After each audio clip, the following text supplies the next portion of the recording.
Hey, this is Joey Davidson, Senior Editor at Techno Buffalo, and I'm here with a look at The Amazing Spider-Man.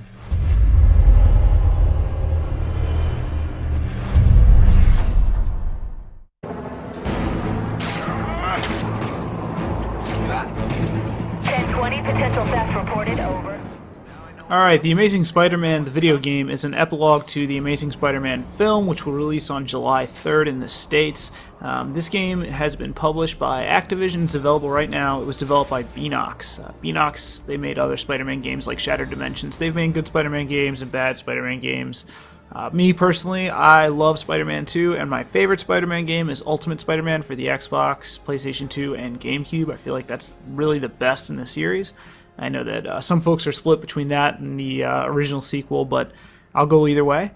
This game it's okay so far. It's in kind of a mix of that Batman Arkham City hero mechanic where you have a semi-open world or an open world, and it shares some of the combat similarities and the upgrade system, which you just saw me flipping through. So I will tell you two things before we get too deep into this action. I cut out all of the loading scenes. Anytime you transition from one area to another, that means outdoor to indoor or indoor to outdoor, you incur a loading screen that for me has been at least 30 seconds. I do not have this game installed on my Xbox 360 hard drive, so that might explain some of the loading time, but get ready to load a lot of crap. And the other thing, I try to avoid some spoilers. The only thing that you're going to know about here is that there are some genetically altered people in the city and there's an infection going on, which pretty much is all of superhero stuff. Everything ever. So we'll let this spin for just a little bit and then I'll be right back with you guys.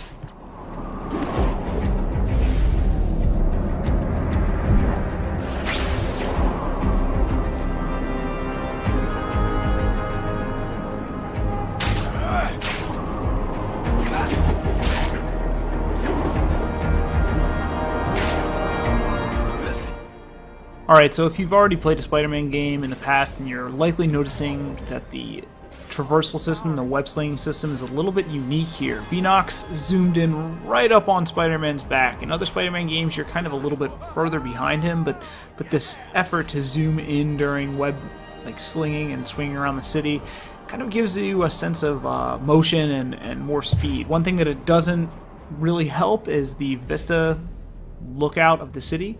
You're also seeing the web rush mode here. You can literally just perch on objects around the city, you hold down the right bumper, and all of a sudden you've got this time freeze, which allows you to zip to certain locales and different locations on screen. This is another section that I cut out, the interior of Peter Parker's apartment, but once we get out of that, we'll do some more mission type stuff. Connor's cure needs a DNA sample from the creature that infected everyone back at Oscorp. I think it's in the sewers. What are you looking at?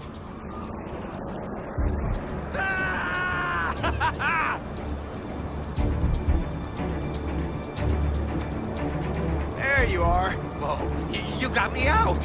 Why are you taking me back, huh?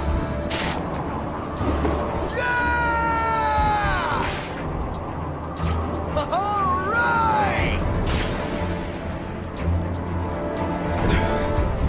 Listen, okay. Throw away the key.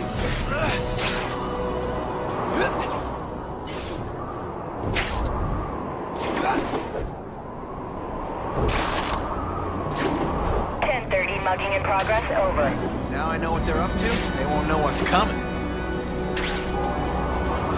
What's up, Spider-Man? You're gonna like this one. I've got a secret lab nearby.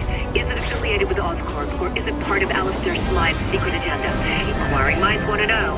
I only have the coordinates, but from what I gather... And I'm going to completely disregard this secret lab here, because I want to go on to the mission ahead. But that is something that I've noticed so far about this game. It does force you into interiors almost constantly, and the thing about interiors, they sort of suck. Spider-Man is all about speed and just this massive sense of exploration and getting around New York really quickly with this really dynamic web-swinging capability. This game, every mission I've played so far has been inside. Get ready for a nice glitch out. Yes! Look at that! Okay. I don't really like the interior stuff here in this game, and I've probably played it for maybe 2-3 hours at this point, and I've spent the majority inside. And they're not all big open areas like you're seeing here. I mean, I've literally been crawling in air ducts. I mean, Peter Parker makes jokes about being in air ducts the whole time. But you are presented sometimes with little mini puzzles, and that's something that I've got here. It takes me a little bit to kind of figure out what the heck I'm doing. But I do like the fact that Beenox decided to take a different approach to Spider-Man.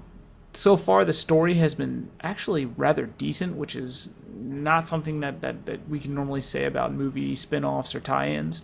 As an epilogue, this works so far. I haven't seen The Amazing Spider-Man, but I'm entirely familiar with his origin story and the Lizard and everything else. I'm a big comic book nerd, so that's cool with me.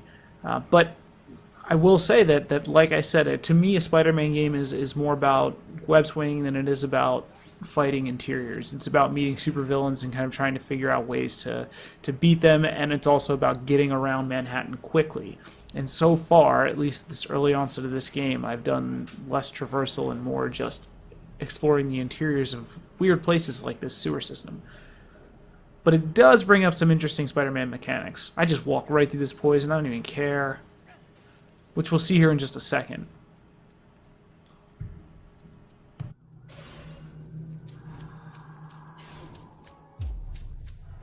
Give me a break. All these different tunnels? I didn't sign up for the grand tour. Maybe it's time I start thinking like a spider.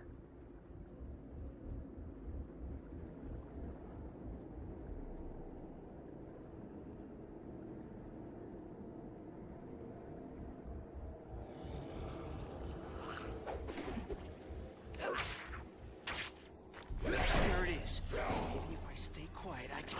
Oh, come on! It hurts me more than it hurts you. You're going down. Here's some more.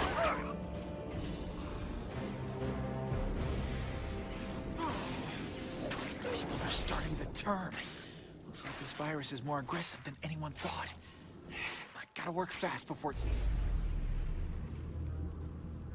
That's even more.